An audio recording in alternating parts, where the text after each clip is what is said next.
Driver মিলন এসে বলল, বৌদি, একটা বুড়ো এসেছে, বলছে দাদাবাবুর সাথে দরকার আছে। কে? নাম কি? কোথা থেকে এসেছে? বলছে তো দাদাবাবুর গ্রামের লোক, খুব দরকার। দরকার তো আমি জানি, যত সব ফালতু লোকগুলো আসে যখন তখন। তোদের দাদাবাবুকে ইনিয়ে বিনিয়ে দুঃখের কথা বলবে, সেও গলে যাবে, আর কিছু টাকা খসবে আমাদের। ডিসগাস্টিং। বিদায় কর এখনই। আর শোন, তোর দাদাবাবুর কানে যেন এসব কথা না যায়। আজ আমার একমাত্র ছেলে অত্রির জন্মদিন। সব নিমন্ত্রিতরা এসে যাবে একটু পরে। এর মধ্যে এক ফাঁকে পার্লারে গিয়ে একটু তৈরি হয়ে আসবো ভাবছি, তার মধ্যে এই উটকো আপদ এসে জুটল। একটু পরেই মিলন ফিরে এলো আবার, পিছন পিছন এক গেঁয়ো বুড়ো। আচ্ছা, ঝামেলায় পড়েছি বৌদি। মিলন মুখ খুলতে না খুলতেই শুনি, বৌমা, বুড়োটা বলছে আমাকে তুমি চিনবে না মা। আমি বিশুর কথাটা শেষ করতে দিলাম না, হাত তুলে বললাম, দেখুন, আপনি কে তা আমি জানতে চাই না। আমার বাড়িতে আজ একটা অনুষ্ঠান আছে, আমার সময় নেই আপনার বাজে কথা শোনার। টাকা চাইতে এসেছেন তো? ওই রকম অনেকেই আসে আমার স্বামীর গ্রামতুত সম্পর্ক ধরে।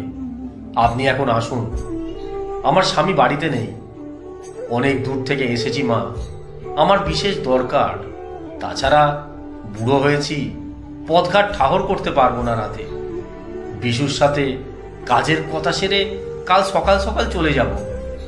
নাছর বান্দা বুড়ো তো।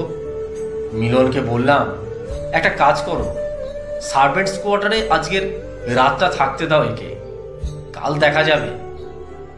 দারুণ হই হুল্লোড় হলো পার্টিতে। আমার আর বিশ্বদ্বীপের সব কলিগ, ওর বস, অত্রির বন্ধুরা সবাই এসেছিলেন। অনেক দামি দামি গিফট পেল অত্রি।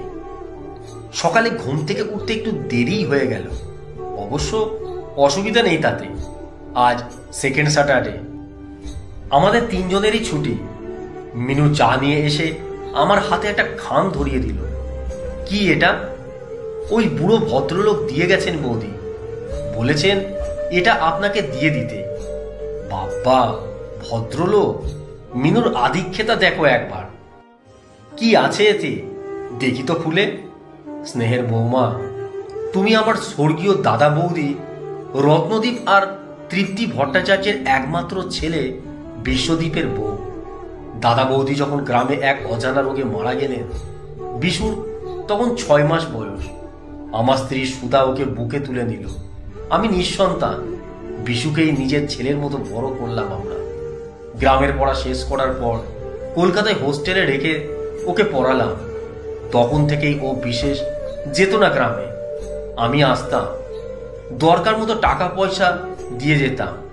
ইঞ্জিনিয়ারিংয়ে ভর্তি হলো বিশু। আমি আর তেমন আসা যাওয়া করতে পারতাম না। মানি অর্ডার করতাম দরকার মতো। বাইরে পড়তে গেল, তারপর ফিরে এসে জয়েন করলো চাকুরিতে। আমার 10টা চিঠির উত্তরে একটার উত্তর দিত।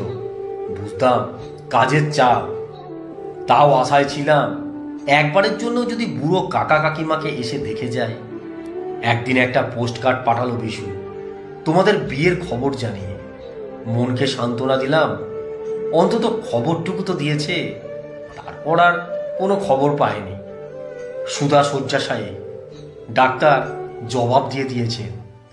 আজকাল বাচ্চাদের মতো বায়না করে বিশুকে দেখবে বলে।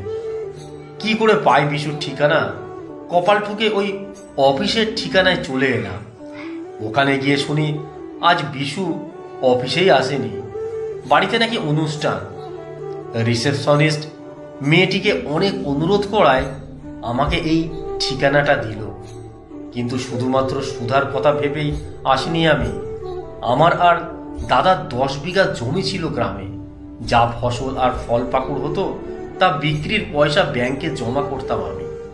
এখন বয়স হয়েছে, আর চাষবাসের দেখাশোনা করতে পারি না ঠিক মতো। তাই বসত বাড়িটুকু রেখে বাকি জমি বিক্রি করে দিলাম। ফসল আর জমি বিক্রি বাবদ 30 লাখ টাকা চেক আমি দিয়ে গেলাম। আজ আমি দায়মুক্ত হলাম। তোমরা ভালো থেকো।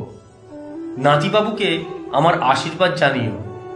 ফিরে গিয়ে সুধাকে বলবো যে তোমরা বিদেশে আছো, আমি তোমাদের খুঁজে পাইনি।